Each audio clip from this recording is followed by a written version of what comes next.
Suppose that the quantity demanded is 1,000 when the price equals $3. What happens when the price increases by 10% and demand is constant? The law of demand tells us that the quantity demanded decreases, but the law does not say whether the decrease is big or small. The quantity demanded might decrease by only 5%, giving us the blue demand curve, or the quantity demanded might decrease by 20%, giving us the red demand curve. Economists calculate the price elasticity demand to measure how responsive consumers are to changes in price. The price elasticity demand is the ratio of the percentage change in quantity demanded to the percentage change in price when demand is constant. In our example, the price elasticity for the blue demand curve is minus 5% divided by 10%, which equals minus 0.5. And the price elasticity for the red demand curve is minus 20% divided by 10%, which equals minus 2. Economists and business people often talk about the absolute value of the price elasticity and might say that the elasticities are 0.5 and 2 without mentioning the negative signs. The responsiveness of consumers to changes in price increases as the price elasticity moves further from zero. Since minus 2 is further from zero than minus 0.5, consumers on the blue demand curve are more responsive than consumers on the red demand curve. Consumers are more responsive to changes in price when they reduce the quantity demanded by 20% than by 5%. Economists say that the demand is more elastic or less inelastic when the responsiveness of consumers to changes in price increases.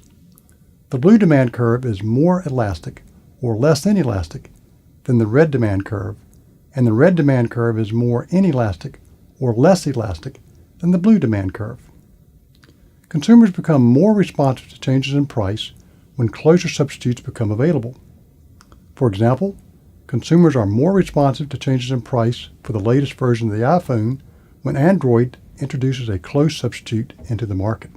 The greater availability of substitutes means that consumers are more responsive to changes in price when the market is defined more narrowly. Consumers have closer substitutes for Coca-Cola than they do for soft drinks.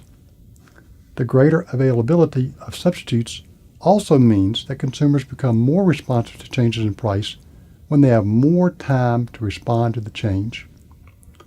People can find more substitutes for gasoline when they have 1 year to respond to changes than they do when they have 1 month to respond. They will probably not move to be closer to work or buy a new fuel-efficient car in 1 month, but they might in a year. Consumers are more responsive to changes in price when the good is a luxury than when it is a necessity. The demand for milk is less elastic than the demand for furs. Economists categorize demand as either elastic or inelastic, depending upon whether its elasticity is greater than or less than -1. The red demand curve is elastic because minus 2 is less than minus 1. The blue demand curve is inelastic because minus 0.5 is greater than minus 1. If the quantity demanded does not change when price changes, then the demand curve is a vertical line, and the demand curve is perfectly inelastic. Goods with demand curves that are almost vertical exist.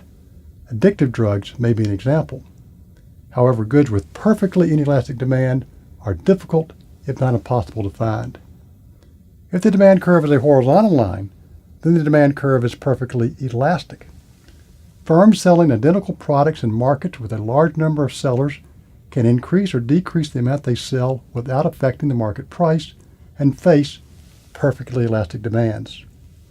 Farmers in the Midwest selling durum wheat are examples.